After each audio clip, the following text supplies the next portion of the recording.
ल भन्नु काजीबा, हामीलाई किन बोलाउनु भयो? सुन केटा हो, म सदरमुकाम जानुपर्ने भयो। तिमीहरू दुईजना मध्ये मलाई साथी को जाने भन त ल? म जान्छु नि त काजीबा, किन चिन्ता लिनुहुन्छ? मेरो यहाँ काम केही पनि छैन।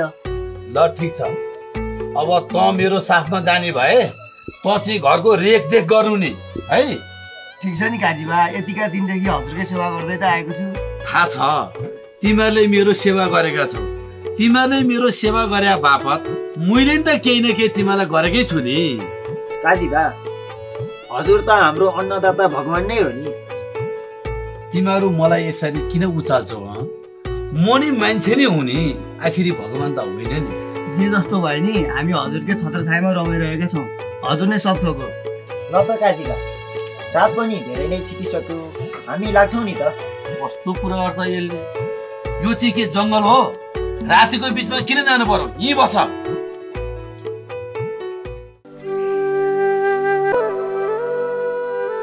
दुई तिन दिन भएको घाम नलागेको, आज भने मजाले घाम लाग्यो, गुन्द्रुक सुक्ती भयो आज मजाले। ल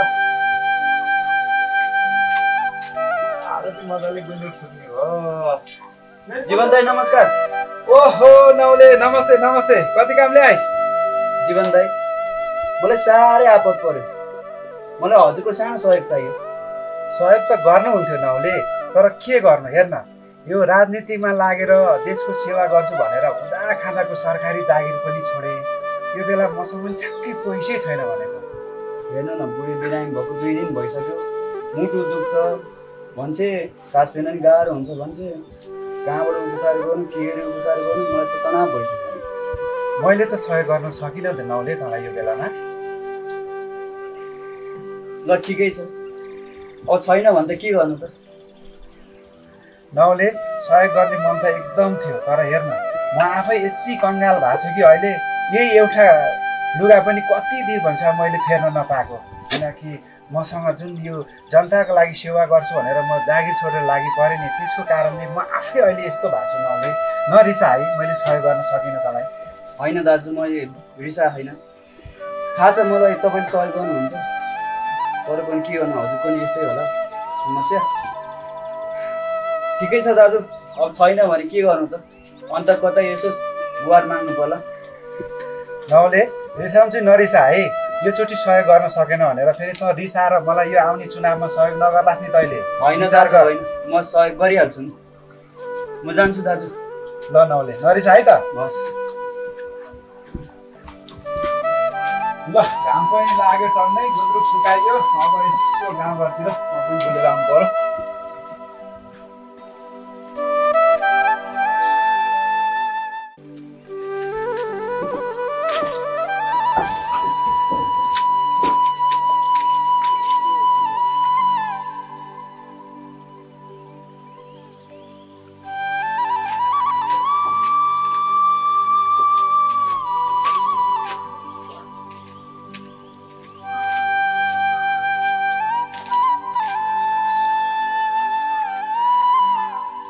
हजुर नमस्कार। अनि काजीबा खोइ त? नमस्ते नौले भाइ, बस न। बाबा त घरमा हुनुहुन्न, कहिले नआउने मान्छे, के कति कामले आयो नौले भाइ? के हुनु नि भाउजू, काजीबासँग एउटा सहयोगको अपेक्षा बोकेर आएको थिएँ। कस्तो सहयोग हो र? बाबा नभए पनि मैले गर्न सक्ने सहयोग त म गरिहाल्छु नि। खासमा कुरो के भने नि भाउजू, मेरो बुढी बिरामी भएको पनि 2 दिन भइसक्यो, मैले त के गर्ने गर्ने सोच्नै सकेको छैन भने। ला हो र? अनि कस्तो छ त उसको अवस्था? खै के भयो भन्नु, मुटु दुख्छ, सास फेर्न नि गाह्रो भयो बुढा भन्छे। ओहो, हो र नौले भाइ, त्यसो भए त बेलैमा साथीभाइसँग सरसापट गरेर उपचार गराइहाल है। मलाई आपत पर्दा यो गाउँमा सापट दिने कुनै छ र भाउजू?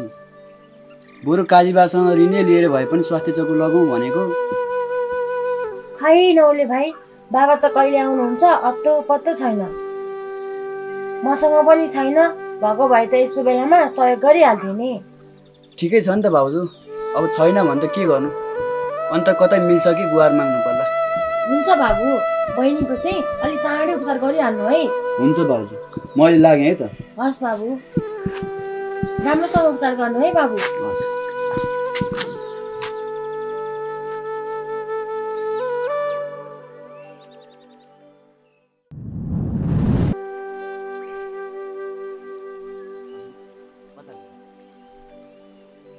ल सबिन भाइ मैले साह्रै आपत पऱ्यो एउटा सहयोग गर्नु पऱ्यो। कस्तो सहयोग दाजु? कस्तो भन्नु खोइ बुढी बिरामी भएको 2 दिन भइसक्यो हस्पिटल लानुपर्ने पैसा नभएर तनाव भएको छ अलिअलि भइदिएन। के गर्नु दाजु मसँग भए भए त म नि सहयोग गर्थेँ तर अस्ति बाइकको किस्ता तिर्न पर्यो। अब अहिले त मसित नि छैन दाजु। छैन नि त छैन के गर्ने होला गाउँभरि 3-4 जनासँग मागिसकेँ कसैले छ भन्दैन तनाव पर्यो है। खोइ दाजु मसँग भए भए नि म सहयोग गर्थेँ। खै बुढीले सास फेर्नु पनि गाह्रो भयो भन्छे मुटु दुख्यो भन्छे अब सिटामोल किनेर दिने पनि पैसा छैन के गर्ने होला। खोइ अब के गर्ने त दाजु सकेसम्म अन्तबाट म्यानेज गर्नु न। ल दाजु नरिसाउनु है भएको भए दिन्थेँ। ल अहिलेलाई म लाग्छ है त।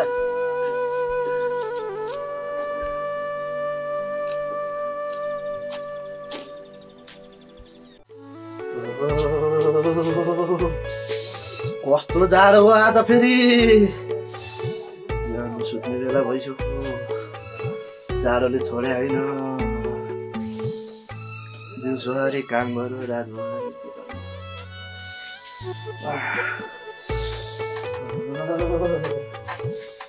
भन्नु जाडोको मौसममा पनि एउटा बाक्लो सिरा खान पाएन कसरी चाहिँ दिन रात कटाउनु अब सुत्नु पर्ने हामी सुत्न नि सकिन्न होला बरु सुत्ने बेला 1 कप चिया चाहिँ खानुपर्छ नि कान्छी कहाँ कान्छी ए कान्छी कहाँ गइछ आफूले यहाँ कस्तो जाडो भइरहेछ ए कान्छी हैन के भयो किन कराएको फेरि के हुनु नि दिउँसोभरि काम गर्यो राति भएपछि जाडो यसो सुत्ने बेला 1 कप चिया खान्दिस् कि भनेर नि हैन खाना पनि कति पर्यो क्या मेरो दाइलाई चाहिँ बुझिन सक्नु छ अचम्म हैन के का अचम्म आफूलाई खान मन लागेपछि खानु पर्दैन फेरि तेरो चाहिँ के काम छ र जा अब 1 कप चिया बनाउनलाई यत्रो फुल लाउँदै रहेछ राम्री मान्छेको के काम हुन्छ नि सबै कुरा भनिराख्नु पर्छ जा अब 1 गिलास चिया बना भन्दा दाइसँग मुखमिले लाग्दैस् तेरो खुट्टा सुट्टा भाँच्दै उपचार तिमीले गरिदिनु पर्छ भाँच्दिए भइगयो नि झन् कामै गर्नु पर्दैन आनन्द हुन्छ मलाई तेरा दस्तरी कुरा पछि सुनाउला अहिले चाहिँ चिया बनाएर छिटो छिटो भन्ने बित्तिकै हुन्छ चिया पकाउन त चिनी चाहियो चियापत्ती चाहियो दुध चाहियो आगो फुक्नु पर्यो बसाउनु पर्यो समय त लागिहाल्छ नि अल्छीको बात जैसीले जान्दैन भन्थे त्यस्तै आफ्नो चाहिँ स्वाद जिब्रो अल्छी तिग्रो छ मलाई भन्ने अरे शिव यसलाई त के गर्नु र भनेको काम फिटिकै मान्ने होइन झन् यसो चिया बनाएर दिएँ भनेको फनक्कै फर्केर गए अब के चिया बनाउने र आज नि अब यतिकै सुत्नु पर्यो जाडो जाडो छ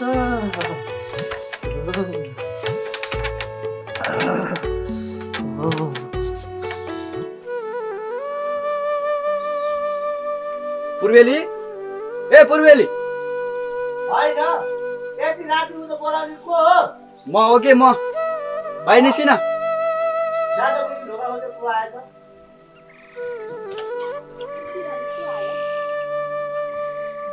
ए नौले दाइ पो दाइ नौले दाइ आउनु भएको छ यहाँ बाहिर ए ल ल के कामले आयो त फेरि सुतिसक्यो माथि ए नौले दाजु यति राति हुँदो किन आयो नौले दाजु के भयो के हुनु नि पूर्वेली तेरो भाउजू साह्रै बिरामी भई मलाई एउटा सानो सहयोग गर्नु पर्यो लौ न के सहयोग गर्नु दाजु आफै त महादेव उत्तानो टान कसले देला बर मबाट चाहिँ आशा नगर है दाजु आफै त यस्तो छु के हो ठुलो आशा बोकेर आएको थिएँ तैँले निराश बनाइस् पूर्वेली माफ पाऊ है नौले दाजु के हो आफूसँग आर्थिक सहयोग गर्ने औकात छैन बिन्ती छ भाइ मलाई के कति सक्छ सहयोग गर्न बरु मसँग भौतिक सहयोग हुन सक्छ तर आर्थिक सहयोगको आशा नगर है दाजु तेरा भौतिक सहयोग तैँसँग राख मलाई अहिले पैसाको जरुरत छ दिन सक्दैनस् भने ठिकै छ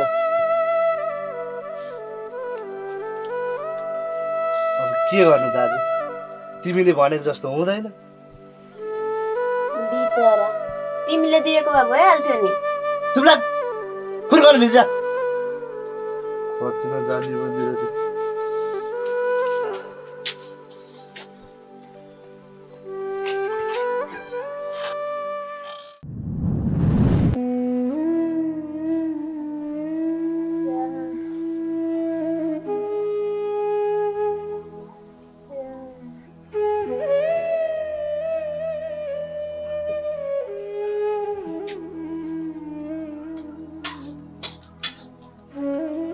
होइन यति रातिसम्म यो त बाहिर पो सुतिरहेको रहेछ।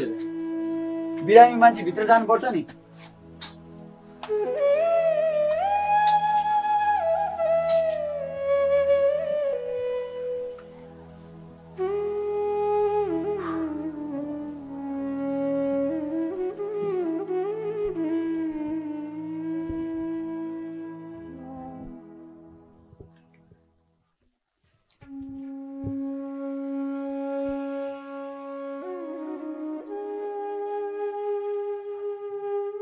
सहयोग गर्ने मन त एकदम थियो, तर हेर्न म आफै यति कङ्गाल भएको छु कि अहिले नरिसा है, मैले सहयोग गर्न सकिनँ तँलाई।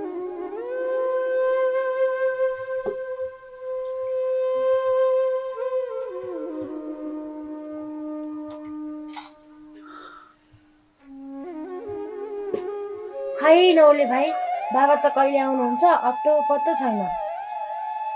मसँग पनि छैन, भएको भए त यस्तो बेलामा सहयोग गरिहाल्थ्यो नि।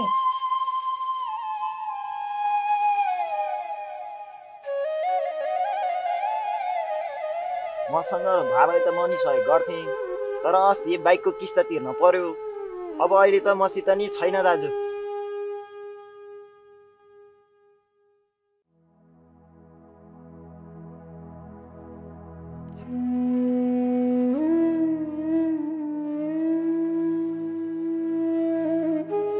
आफै त महादेव उतानो टाङ, कसले देला बर? मबाट चाहिँ आशा नगर है दाजु। के गर्नु, आफ्नै जातकोले त पत्याउँदैन, अरूको जातले त झन् के पत्याउँछ।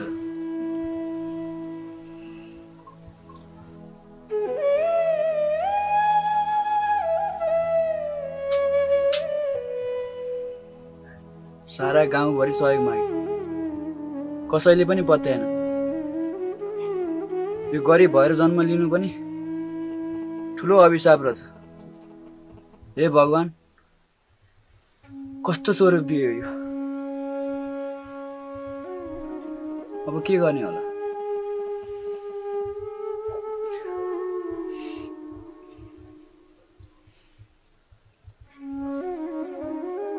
अब अन्तिम उपाय भनेको नि माइला दाइ छन्। अब भोलि बिहान माइला दाइकोमा गएर सहयोग माग्नु पर्यो। के भन्छन्, एउटा सिटामोल किनेर खाना दिने औकात पनि छैन मेरो। बुढी हिँड्ने भित्र त जाडो छ।